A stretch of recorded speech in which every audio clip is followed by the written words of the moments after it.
आज हम आपको जिस महरुन्निसा की कहानी सुनाने वाले हैं उसे दुनिया नूरजहां के नाम से जानती है। वह अपने दौर की सबसे ताकतवर मलिका थी। वह मुगल बादशाह जहांगीर की मलिका जरूर थी, लेकिन उससे भी ज्यादा ताकतवर थी।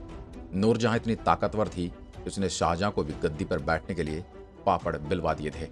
वे तो शाहजहां रिश्ते से नूरजहां का बेटा था, लेकिन सल्तनत कहाँ रिश्तों का लिहाज किया करती है। तो चलिए बिना देरी के शुरू करते हैं नूरजहां की यह हैरतअंगेज कहानी। मुगल सल्तनत पर 16 साल कब्जा करने वाले हुस्न की मलिका। उनका जन्म शाही परिवार में नहीं हुआ, मगर उनकी खूबसूरती के चर्चे दुनिया भर में मशहूर थे। वे कंधार में जन्मी थी, एक बेहद खाते पीते ईरानी परिवार में, लेकिन नसीब उन्हें हिंदुस्तान ले आया और वह मुगल सल्तनत की सबसे ताकतवर महिला बनी। ये यूं कहें कि उन्होंने पूरे के पूरे मुगल साम्राज्य पर अपनी हुकूमत जमा ली थी। उनके अदाओं पर बड़े बड़े सूरमा आह भरा करते थे, मगर वह बहुत बड़ी शिकारी भी थी। वैसी शिकारी थी कि हाथी पर बैठे हुए उन्होंने खूंखार आदमखोर शेर का शिकार कर डाला। महरुन्निसा, जिसकी 2 शादियां हुई। महरुन्निसा कितनी शातिर थी इसका अंदाजा इसी बात से लगाया जा सकता है कि उसने दूसरा निकाह उसी शख्स से किया जिसके इशारे पर उसके पहले शौहर को कत्ल कर दिया गया था। महरुन्निसा के पहले शौहर का कत्ल करवाने वाले शख्स का नाम है नरुद्दीन मोहम्मद जहांगीर, जो अकबर के बाद हिंदुस्तान के तख्त पर बैठा। और एक नज़र में जिस औरत को वह दिल दे बैठा था वह कोई और नहीं बल्कि महरुन्निसा ही थी। उनका पहला निकाह 1594 में अली कुली बेग के साथ हुआ था, जो कि बहुत बहादुर था। उसकी बहादुरी का अंदाजा इसी बात से लगाया जा सकता है कि जहांगीर ने उसे शेर अफगान के खिताब से नवाजा था। ऐसा इसलिए क्योंकि अली कुली ने एक शेर का बड़ी बहादुरी से शिकार किया था। बाद में यह शेर अफगान जहांगीर का दुश्मन बन बैठा। जहांगीर को अली कुली से बगावत की बू आने लगी थी। वह गुस्से में तमतमाया हुआ था और उसने अली कुली और शेर अफगान को दरबार में हाजिर होने का हुक्म जारी कर दिया। उधर अली कुली को लाने के लिए मुगल टुकड़ी पहुंची तो शेर अफगान ने बगावत की तलवार निकाल ली।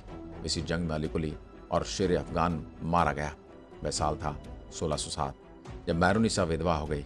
यही वह मोड़ था जब महरुन्निसा के नूरजहां बनने की वजह बना और नसीब महरुन्निसा को आगरा के किले में ले आया, जहां से मुगल सल्तनत चला करती थी।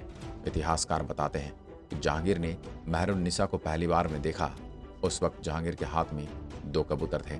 उसने वह दोनों कबूतर महरुन्निसा को दिए, लेकिन जब वापस लौटा तो देखा कि एक कबूतर उड़ गया था।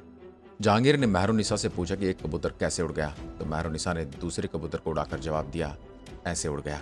भला की हसीन महरुन्निसा का तेज दिमाग देखकर जहांगीर होश खो बैठा और महरुन्निसा के इश्क में उसी पल गिरफ्तार हो गया।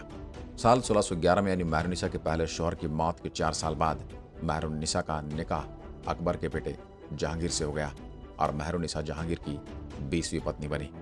विवाह के बाद जहांगीर ने महरुन्निसा को नूर महल का नाम दिया, जिसका अर्थ होता है महल की रोशनी। जहांगीर और नूर महल की मोहब्बत परवान चढ़ती गई और बादशाह की आंखों पर महरुन्निसा के नूर का रंग ऐसा चढ़ा कि उसने महरुन्निसा और उस नूर महल को नूरजहां का नाम दे दिया। अब महरुन्निसा पूरी दुनिया को रोशन करने वाली नूरजहां बन गई थी। नूरजहां की चालें भी अचूक थी। नूरजहां यूं तो जहांगीर की 20वीं और आखिरी पत्नी बनी, लेकिन जल्द ही उन्होंने जहांगीर को सभी बीवियों को पीछे छोड़ दिया और वह जहांगीर की इतनी भरोसेमंद हो गई थी कि उन्हें बादशाह बेगम के खिताब से नवाजा गया। मतलब नूरजहां मुगल सल्तनत की मलिका बन चुकी थी। अब नूरजहां मुगल सल्तनत के बल पर कई फैसले भी लेने लगी थी। उन्होंने आगरा में अपने माता पिता के मकबरे का डिज़ाइन तैयार करवाया था। यह डिज़ाइन इतना खूबसूरत था कि मुगलों के ज़माने के इंजीनियर कहे जाने वाले शाहजहां भी इससे अछूते नहीं रह पाए। कहा जाता कि आगरा का ताजमहल नूरजहां के बनवाए गए इसी मकबरे से प्रेरित है। नूरजहां सल्तनत के कामों में एक मंजे हुए सियासतदार की तरह उभर कर सामने आई। उस जमाने में कई इतिहासकारों ने नूरजहां के बारे में यहाँ तक लिखा कि जहांगीर शराब और अफीम के नशे में डूब चुका था। उसे मुगल साम्राज्य की कोई सुध नहीं रही। जहांगीर के तख्त पर होना न होना बराबर हो गया था, क्योंकि उस वक्त मुगल तख्त को नूरजहां ने संभाला हुआ था। जहांगीर ने नूरजहां को सरकारी कामकाज के सारे अधिकार दे रखे थे। नूरजहां के ज़माने में मुगल सल्तनत खूब फली फूली। विदेशी व्यापार बढ़ने से लेकर कारोबारियों के टैक्स वसूलने तक नूरजहां ने हर जगह अपने दिमाग का लोहा मनवाया। नूरजहां के काल में आगरा कारोबार का केंद्र बन गया था। 1617 में मुगल सल्तनत ने चांदी के सिक्के जारी किए थे, जिन पर जहांगीर के बगल में नूरजहां का भी नाम छपा था। नूरजहां मुगलों के ज़माने में भी बेहद आधुनिक सोच रखने वाली महिला थी। इतिहासकार बताते हैं कि नूरजहां उसके ही बरामदे में आकर सबको हैरत में डाल देती थी। जहां सिर्फ पुरुषों को आने की इजाज़त थी, वह शिकार भी करती थी, शाही फरमान देती थी तो और उन्हें एक से बढ़कर एक डिज़ाइन की इमारतें भी तैयार करवाई। इतना ही नहीं, जब जहांगीर को बंदी बना लिया गया तब उन्हें बचाने के लिए सेना के साथ सबसे आगे नूरजहां ने 16 साल तक जहांगीर के नाम पर मुगल सल्तनत का तख्त संभाला। वह पहली महिला थी जिनके नाम के सिक्के गड़वाए गए। अगर कहा जाए तो औरंगजेब और अकबर के काल की तरह नूरजहां ने भी मुगल सल्तनत को अलग मुकाम तक पहुंचाया, तो यह गलत नहीं होगा। दोस्तों, कैसी लगी हमारे आज की वीडियो हमें कमेंट करके बताइए और हमारे फेसबुक पेज को फॉलो करना ना भूलें।